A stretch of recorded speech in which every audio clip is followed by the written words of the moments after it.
Bugün o telefon kulübesinin önünden geçtim. Eski evimizin arka sokağındaki. Şu kırtasiyenin önündeki hani. Arkasındaki duvarda bir vakit. Zaman asla ölmez. Çember yuvarlak değildir. Yazan telefon kulübesi. Sen uzaktayken her gece aynı saatte seni aradığım kulübe.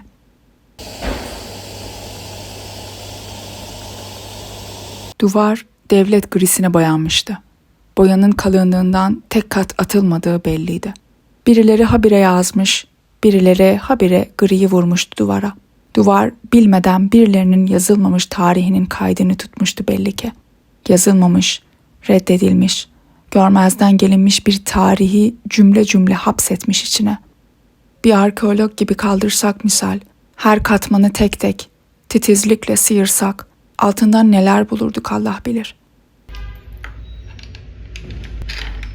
Yüzyıllık kaya katmanlarının arasındaki bir midye kabuğunu bulur gibi. Can acısının yok edilmeyen izleriyle doluydu şehrin duvarları. Ancak bir kazı orada saklananı çıkarabilirdi gün ışığına. Duvarın özüne doğru ilerledikçe keşfedeceğimiz her cümle, nice hikayenin şahidi yapabilirdi bizi. Gri boyanınsa deşilecek, keşfedilecek bir yanı yoktu. Her boya katı aynılıkta birbiriyle yarışıyordu. Tek ton, tek kafa. Hep ona söyleneni yapmıştı. Bir kerecik olsun sormadan neden diye. Muzir varsa yılanın üzerini örtmüştü. Seninle o evde yaşadığımız yılın üzerinden kaç gri geçmişti.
Ses yoktu Ahize'de.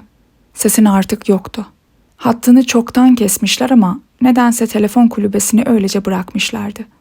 Şehirde bir tek bu kulübe kalmış olsa şaşırmazdım. Bir gün sırf karşıma dikilmek için yıllarca kentsel dönüşüme direnmiş olsa, sırf bu anı beklemiş olsa, dünyamın en sıradan hadisesi olurdu bu.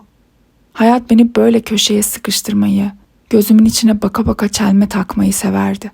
Hayatın unuttuğu bir şey varsa, o da bir yerden sonra daha fazla düşülmediydi.